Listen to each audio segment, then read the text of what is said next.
Avec ses 2700 mètres carrés en plein centre de Liège, le Cadran, c'est l'histoire de lieux oubliés, de couloirs abandonnés, d'espaces souterrains désertés, au cœur même de la cité ardente. De vastes espaces au cachet unique, métamorphosés en un nouveau lieu d'acception, dont la seule visite est une expérience en soi.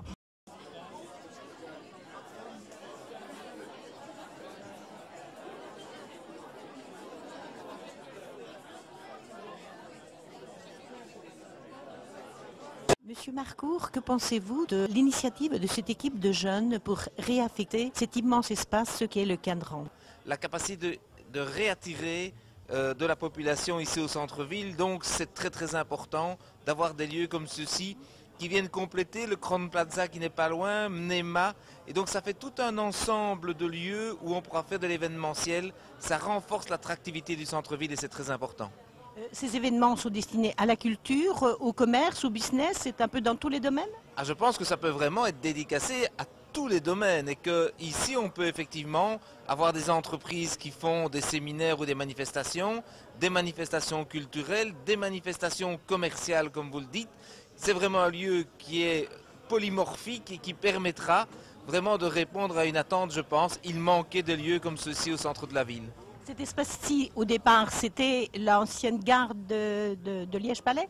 Alors c'était un couloir, c'était des accès du haut de la ville vers le bas de la ville et vers la gare du Palais. Ça a été désaffecté puisqu'un autre projet existe et ça c'est très important de pouvoir le réaffecter à une dimension commerciale.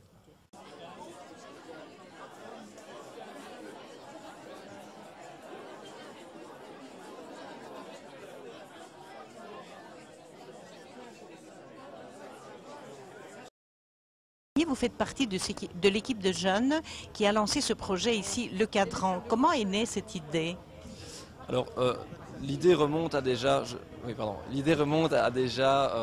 déjà 2 ans et demi. C'est une des personnes du Cadran ici, Soledad Tozin, qui a eu cette idée de créer une salle à Liège, une salle qui manque en fait ici dans la région liégeoise.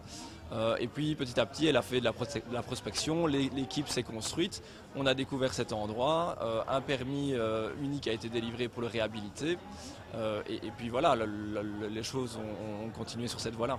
Et au niveau technique, je veux dire, c'est quand même pas un projet quelconque, ces souterrains, 2700 mètres carrés, vous avez rencontré, je suppose, des problèmes majeurs.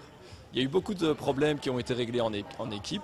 Il y a eu toute une série de challenges. Il a fallu faire preuve de créativité pour passer outre.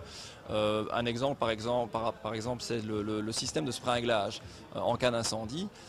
Il a fallu stocker 50 mètres cubes d'eau. Alors on a eu l'idée de le stocker dans le fumoir, en dessous des pieds des gens, et on a mis des vitres pour que les gens voient l'eau depuis l'extérieur.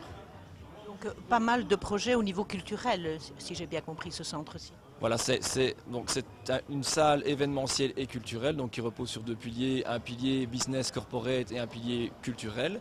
Dans la partie culturelle, on va prôner la culture sous toutes ses formes. Donc ça peut être de la musique, mais c'est une sorte un art parmi d'autres. Toute une série d'expositions de toutes sortes. Tout à fait, voilà. L'idée est vraiment de créer un espace multiforme et des événements aussi qui revêtraient différentes couleurs artistiques. Voilà. Ok, merci bien. Merci à vous.